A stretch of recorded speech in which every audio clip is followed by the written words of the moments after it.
जरा सोचिए, IIT, AIIMS, IM जैसे टॉप संस्थानों में पढ़ने वाले जो करोड़ों के पैकेज तक पहुंच सकते थे, वो अचानक सन्यासी क्यों बन रहे।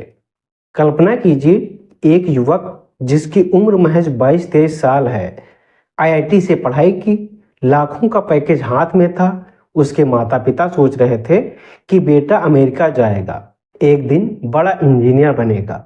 लेकिन अचानक वो घर छोड़ देता है, भगवा वस्त्र पहन लेता है और संन्यास की राह पकड़ लेता है। आईआईटीएन बाबा, एम्स की डॉक्टर, चार्टेड अकाउंटेंट, ये सब अचानक नौकरी छोड़कर भक्ति में क्यों लग गए। लेकिन यह कोई एक कहानी नहीं है। ऐसे हजारों युवा हैं जो इस्कॉन से जुड़ने के बाद अपने करियर, परिवार और सपनों को छोड़ चुके हैं। तो क्या इस्कॉन वाकई में युवाओं को अध्यात्म की ओर ले जा रहा है, या फिर यह किसी गहरी योजना का हिस्सा है। मामला सिर्फ इतना सीधा नहीं है। इस्कॉन को एक तरफ भारतीय संस्कृति का रक्षक कहा जाता है, लेकिन दूसरी तरफ इस पर गंभीर आरोप भी लगते हैं। कुछ लोग कहते हैं इस्कॉन में भक्ति के नाम पर नशे का व्यापार चलता है, तो कुछ का दावा है कि भारत में दान के नाम पर करोड़ों रुपए इकट्ठा करके विदेश भेजे जाते हैं। अब सवाल उठता है कि क्या ये आरोप सही है, या फिर इस्कॉन के खिलाफ कोई गहरी साजिश रची जा रही। आज हम इस कहानी के हर पहलू को समझेंगे, सच्चाई, विवाद और वो तथ्य जिनके बारे में बहुत कम लोग जानते हैं।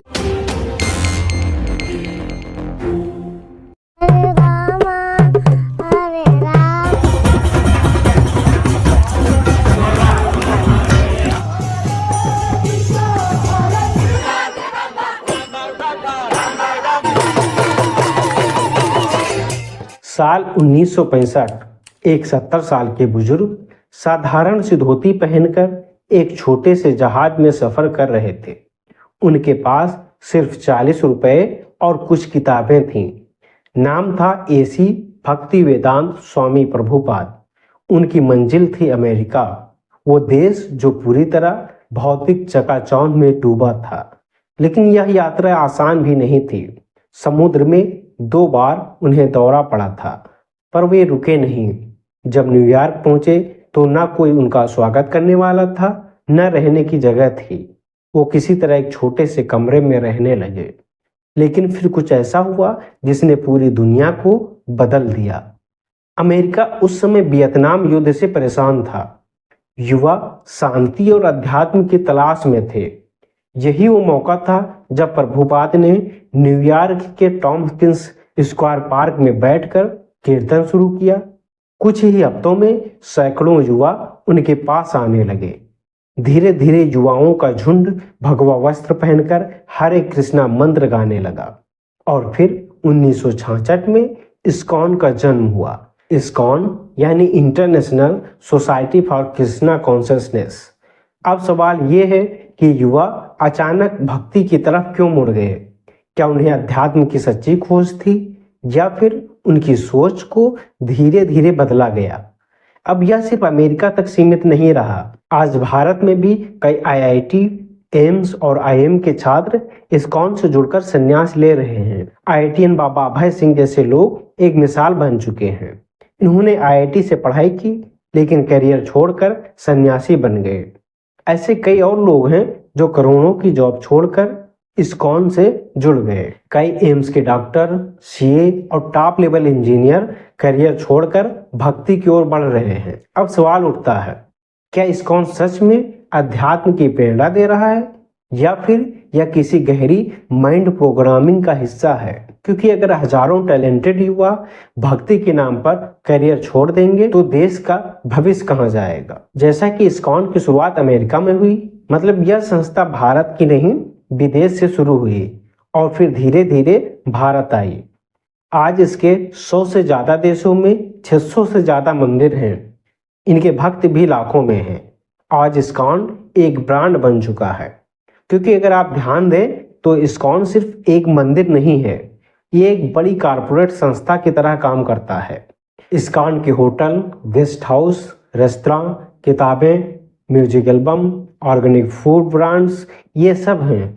यहाँ तक कि कई देशों में इस्कॉन के भक्त कॉरपोरेट कंपनियों की तरह मंदिरों को मैनेज करते हैं। कुछ लोग कहते हैं कि ये अध्यात्म की ताकत है जिसने उन्हें इस ओर खींचा, लेकिन कई लोग कहते हैं कि इस्कॉन एक विशेष विचारधारा के तहत युवाओं को गहराई से प्रभावित करता है। कई इंटरव्यू में लोग मानते हैं कि एक बार जब कोई इसमें गहराई से जुड़ता है तो उसकी सोच बदल जाती है और उसे बाहरी दुनिया तुच्छ लगने लगती है। कई युवा जो भारत के लिए वैज्ञानिक, डॉक्टर, इंजीनियर बन सकते थे, वे संन्यास की राह पकड़ रहे हैं। अब सीधा सा सवाल है कि क्या इस्कॉन का यह प्रभाव भारत के लिए फायदेमंद है या नुकसानदायक? अगर आप गहराई से सोचें तो पढ़े लिखे लोगों के इस्कॉन से जुड़ने का सिर्फ एक ही पहलू नहीं है। जहां तक आलोचक इसे प्रतिभा का नुकसान मानते हैं, वहीं दूसरी तरफ इससे जुड़े भक्त इसे भारत की सांस्कृतिक विजय कहते हैं। आपने गौर किया होगा कि इस्कॉन सिर्फ भारत तक सीमित नहीं है। यह अमेरिका, यूरोप, रूस, अफ्रीका और ऑस्ट्रेलिया तक फैल चुका है। और यह फैलाव सिर्फ आध्यात्मिकता के कारण नहीं, बल्कि शिक्षित और प्रभावशाली भक्तों के कारण हुआ है। IIT, एम्स, IIM और CA जैसे पढ़े लिखे युवा जब कृष्ण भक्ति को अपनाते हैं तो उनकी संवाद शैली, तर्क शक्ति और ज्ञान विदेशी लोगों को भी अपनी तरफ आकर्षित करता है। वे संस्कृत ग्रंथों की आधुनिक भाषा में व्याख्या करते हैं, जिससे पश्चिमी जगत इसे बेहतर रूप से समझ पाता है। इस्कॉन के जरिए भारत का योग, आयुर्वेद, वेदांत और भगवद गीता दुनिया के कोने कोने में पहुंच रहा है। अगर ये पढ़े लिखे लोग IT कंपनी या मेडिकल रिसर्च में काम कर रहे होते तो शायद भारत को आर्थिक फायदा होता, लेकिन अगर ये विदेशों में भारतीय संस्कृति और अध्यात्म को फैला रहे हैं तो क्या ये भारत के लिए सॉफ्ट पावर नहीं है? भारत में बहुत से लोग मानते हैं कि आधुनिकता के नाम पर हमारी संस्कृति, भाषा और परंपराएं कमजोर हो रही हैं, लेकिन इस्कॉन के कारण हजारों विदेशी आज गीता पढ़ रहे हैं। अमेरिका और यूरोप में संस्कृत के श्लोक गूंज रहे हैं। भारतीय वैदिक परंपराओं को फिर से महत्व मिल रहा है। अगर पढ़े लिखे लोग इनका प्रचार न करें तो क्या पश्चिमी देशों में लोग गीता को इतना गंभीरता से लेंगे? इस्कॉन से भारत की छवि मजबूत हो रही है। जैसे जापान ने बौद्ध धर्म को फैलाकर अपनी पहचान बनाई, वैसे ही इस्कॉन के जरिए भारत की पहचान आध्यात्मिक नेतृत्व के रूप में मजबूत हो रही है। आज जब कोई विदेशी नागरिक भगवा वस्त्र पहनकर हरे कृष्णा मंत्र जपता है तो दुनिया भारत को आध्यात्मिक गुरु के रूप में देखने लगती है। यानी कि इस्कॉन से भारत की छवि एक सशक्त आध्यात्मिक देश के रूप में उभर रही है। विदेशों में भारतीय संस्कृति और परंपराओं को पुनर्जीवित किया जा रहा है। यह भारत के लिए एक तरह की सांस्कृतिक कूटनीति बन गया है। तो क्या यह सही दिशा है? अब सवाल यह है, अगर पढ़े लिखे युवा संन्यास लेकर मेडिकल, साइंस, टेक्नोलॉजी और बिजनेस छोड़ देते हैं तो क्या यह भारत के लिए नुकसान है, या फिर यह भारत की एक लंबी रणनीति का हिस्सा है जहां हम अपनी सांस्कृतिक धरोहर को पुनर्जीवित कर रहे हैं? वैसे इस पर आपका क्या सोचना है? क्या यह भक्ति की जीत है या प्रतिभा की हानि? कमेंट में अपनी राय जरूर दें। अब सबसे बड़ा विवाद इस्कॉन पर नशे और मनी लॉन्ड्रिंग के आरोप का है। रूस, अमेरिका और भारत में कई बार इस्कॉन से जुड़े लोगों पर ड्रग्स तस्करी के आरोप लगे हैं। हालांकि इस्कॉन के अधिकारी भी इन आरोपों को खारिज करते रहे हैं। उनका कहना है कि कोई भी आध्यात्मिक संस्था ऐसी गतिविधियों का समर्थन नहीं कर सकती। अगर ये घटनाएं सच भी हों तो ये व्यक्तिगत रूप से किए गए काम हैं। इसमें इस्कॉन का कोई हाथ नहीं होता है। जो ऐसे कामों में पाए जाते हैं उनके खिलाफ संस्था के द्वारा कार्रवाई भी की जाती है। आखिरी आरोप ये है कि इस्कॉन भारत में भक्तों से चंदा इकट्ठा करता है और उसे अमेरिका व यूरोप भेजता है। कहा जाता है कि इसके कई प्रोजेक्ट्स विदेशी निर्देशों पर चलते हैं और भारत का पैसा बाहर जाता है। लेकिन इस्कॉन का दावा अलग है। उनका कहना है कि हर देश की ब्रांच वहीं के पैसा वहीं पे खर्च करती है। इन सभी आरोपों का सोर्स ढूंढने की मैंने खूब कोशिश की, लेकिन कोई पुख्ता जानकारी नहीं मिल सकी, जिसका अर्थ हुआ कि ज्यादातर आरोप कही कहाई बातों पर ही आधारित हैं। इन आरोपों के समर्थन में कोई ठोस प्रमाण नहीं है।